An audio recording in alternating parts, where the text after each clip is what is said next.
Сәлеметсіздер ме оқушылар? Қазақ тілі мен әдебиеті пәні сабағын бастаймыз. Сабағымыздың бөлімі 6 бөлім. Астана мәдениет пен өнер ордасы. Сабағымыздың тақырыбы біздің төріміз Ақорда. 2 сабағы. Сабақтың мақсаты мәтіндердің стильдік ерекшелігін сақтай отырып, өмірбаян жазу. Оқушылар, біз сіздермен өткен сабағымызда Ақорда туралы мәтінмен танысқан болатынбыз. Және де мәтін бойынша бірнеше тапсырмалармен де жұмыс жасадық.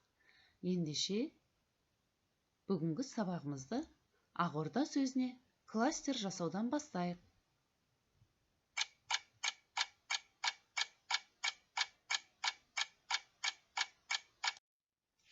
Иә, балалар, ал жазғандарымызды оқиық. Сіздердікі менің нұсқаммен сәйкес келмеуі де мүмкін. Ақорда Нұр-Сұлтан қаласында орналасқан. Президент резиденциясы. Еуропа мен Қазақстанның әйгілі суретшілері мен сәулетшілері жүргізген құрылысын. Іскери кездесулер жиі өтеді. Және әлемдік резиденциялардың ішінде үштіктің қатарында екен. Ендігі орындайтын тапсырмамыз жазылым тапсырмасы, балалар. Кітабымыздың 104 бетін ашайық. 4 тапсырма. Мәтінге сүйене отырып, өз өмірбаянымызды жазайық қанекей. 8 минут уақыт беріледі, балалар. Дескрипторы мәтінге сүйене отырып, өз өмірбаянын жазады 3 балл. Қатесіз сауатты жазады 2 балл. Жазылым айтылым тапсырмасы 8 тапсырма. Семантикалық кестені толтыр, түсіндіріп айт. Үлгі ретінде бір сөзді талдап, түсіндіріп айтып көрейік. Ақорда зат есім. Туынды болады, себебі бірігу арқылы жасалған. Күрделі, себебі ақ және орда сөздерінің бірігуі арқылы жасалып тұр.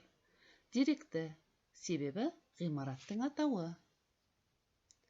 Ал балалар, қалған сөздерді тура осындай ретпен талдап, кестені толтырып шығамыз.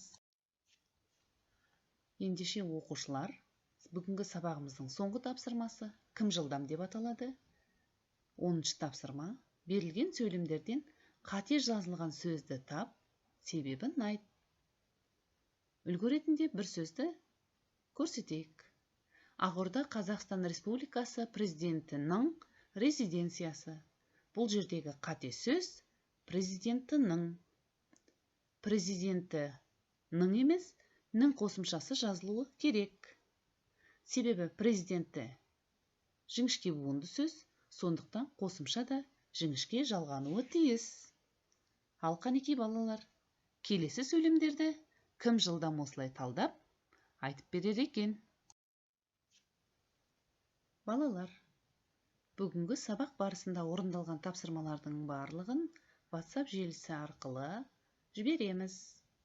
Үйге тапсырма, 9 тапсырма, 105 бет.